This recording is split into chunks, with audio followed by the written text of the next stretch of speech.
আসসালামু আলাইকুম এভরিওয়ান। বাবার মৃত্যু গল্পের 3 নাম্বার পার্ট। তো চলো বেশি কথা না বলে গল্প শুরু করা যাক। মেয়েগুলো চলে যেতেই আমি গালিবের মাথায় একটা চাটি মারলাম। গালিব বলল, মারলি কেন? আমি বললাম, এত গাধা কেন তুই? আর একটু হলেই তো কেস খাইয়ে দিচ্ছিলি। গালিব বলল, আরে বেটা, মুন্নি আপুকে দেখলে এমনিতেই ডিপ্রেশনে পড়ে যাই। আমি বললাম, মুন্নি আবার কে? গালিব বলল, ওই যে দেখলি না, তুই তুই করে বলল, বড় মামার বড় মেয়ে। আমি বললাম, ডিপ্রেশনে পড়ে যাস কেন তাহলে? গালিব বলল, আরে সে সব সময়। গালিব থেমে গেল, এইভাবে যেন কথা ঘোরাতে চেষ্টা করলো। আচ্ছা, তোর পেটে তো খিদে। আমি বললাম, তুই জানলি কি করে আমার পেটে খিদে? গালিব বলল, এত দূর থেকে জার্নি করে আসলি, চল খাবি। গালিবের কথায় বেশ সন্দেহ হচ্ছে। আমাকে এখনো তার রুমেই নিয়ে যায়নি, কথা ঘোরানোর ছলে সেটা ভুলে গিয়েছে। তাহলে বিষয়টা খতিয়ে দেখতে হবে, তবে এখন না। আমি বললাম, এই অবস্থায় গিয়েই কি খেতে বসবো? গালিব বলল, ও সরি, মনেই নেই, চল রুমে চল। বেশ পরিপাটি একটা রুম। ব্যাচেলার ছেলের রুম সাধারণত এত গোছানো থাকে না, কে জানে কে গুছিয়ে দেয়।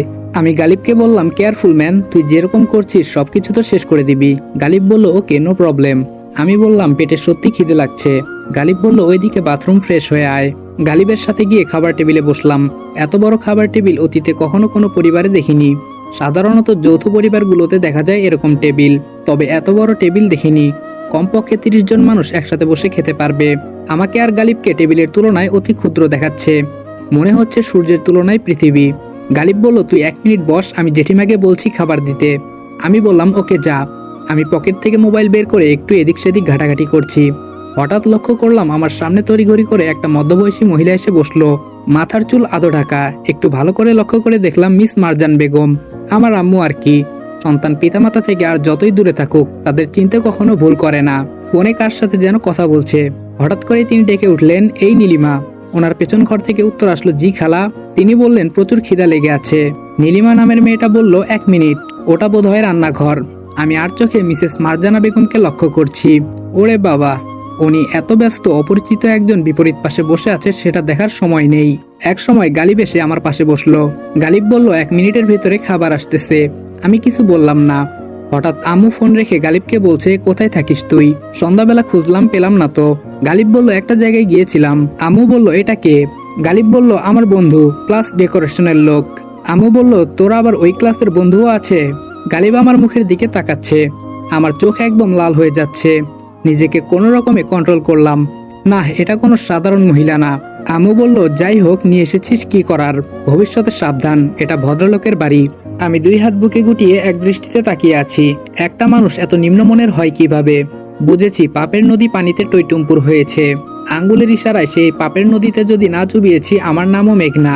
ভেবেছিলাম ওনার মনে বোধহয় অনুশোচনা জন্মেছে, কিন্তু আমার ধারণা ভুল। হ্যালো বন্ধুরা, আপনি কি বোর হচ্ছেন, কিছু মজা করতে চান? তাহলে আজ আমি 1xbet নামের একটি অ্যাপ সম্পর্কে কথা বলতে চাই, যেটি সবচেয়ে বিশ্বস্ত বুকমেকার। এখানে মজা করার পাশাপাশি রয়েছে পুরস্কার জেতার সম্ভাবনা। এখানে সমস্ত লাইভ ম্যাচের ফলাফল এবং ম্যাচটি লাইভ দেখতে পারবেন। আপনি স্কোরের ভবিষ্যৎবাণী করে বাজি ধরতে পারেন, যেমন কোন দল জিতবে, কত রান করবে ইত্যাদি। এবং BMW গাড়ি, আইফোন, ল্যাপটপ, আরো অনেক কিছু পুরস্কার জেতার সুযোগ রয়েছে। আর হ্যাঁ, বিখ্যাত PSG ও সিরিয়া এখানের স্পন্সর, তাই অবিশ্বাসের কোনো কথাই আসে না। এখানে ক্রাশ ও নতুন চিকেন রোড গেম সহ আরো বিভিন্ন ধরনের গেম রয়েছে, যেগুলো খেলে রয়েছে সহজেই টাকা জেতার সম্ভাবনা। আর রেজিস্ট্রেশন করার সময় আমার প্রচার কোড অনফায়ার ব্যবহার করে প্রথমবার জমাতে পান 12,000 টাকা পর্যন্ত ও ফ্রি স্পিন। আপনি সহজেই পেটিএম, ব্যাংক, বিকাশ, নগদ, রকেট এবং অন্যান্য সহজ পদ্ধতির মাধ্যমে আপনার জেতা টাকা তুলতে পারবেন। তাহলে আর দেরি কিসের? পিন কমেন্টের লিংক থেকে অথবা গুগলে 1xbet সার্চ করে আমার দেওয়া প্রোমো কোড অনফায়ার ব্যবহার করে রেজিস্ট্রেশন করুন এবং বোনাস পান। আমি কিছু না বলে উঠে দাঁড়ালাম। গালিব বলল, কিরে, উঠে দাঁড়ালি যে? আমি বললাম, সব বাড়ির খাবার এই পেটে হজম হয় না। কিছু কিছু বাড়ির খাবার খাওয়ার আগেই পেট নষ্ট হয়ে যায়। রাগে কটমট করতে করতে গালিবের রুমে এসে শুয়ে পড়লাম। গালিব আসলে তাকে নিয়ে রেস্টুরেন্টে যেতে হবে, কিন্তু মারজানা বেগমের এত লুজ ক্যারেক্টার সেটা ধারণা ছিল না।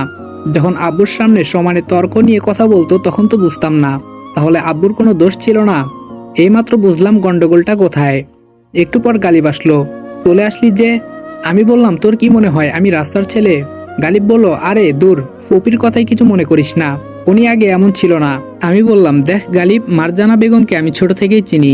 আজ আমার এই পরিণতির জন্য দায়ী শুধু তিনি। এমন অবস্থায় ফেলবো, দেখবি তারের মতো সোজা হয়ে গেছে। গালিব বলল, শত হলেও তোর আম্মু।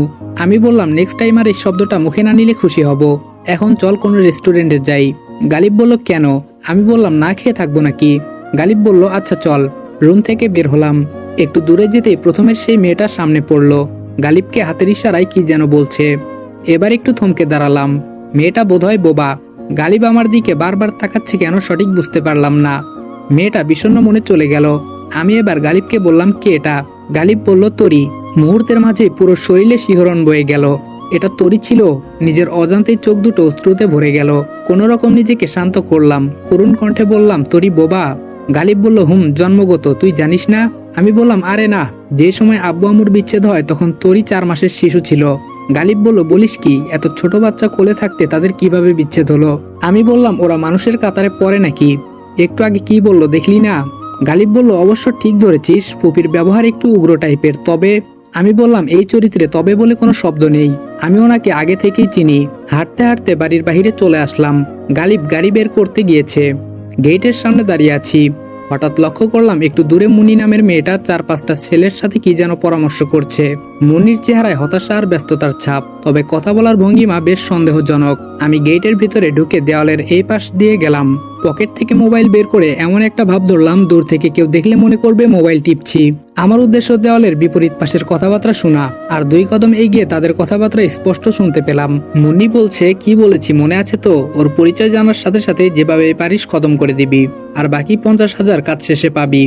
লোকগুলো বলল, আরে আপনি কোনো টেনশন লয়েন না, ব্যাপারটা আমরা দেখতাছি, আপনি শুধু বাকি টাকাটা রেডি রাখেন, তাইলেই হইব।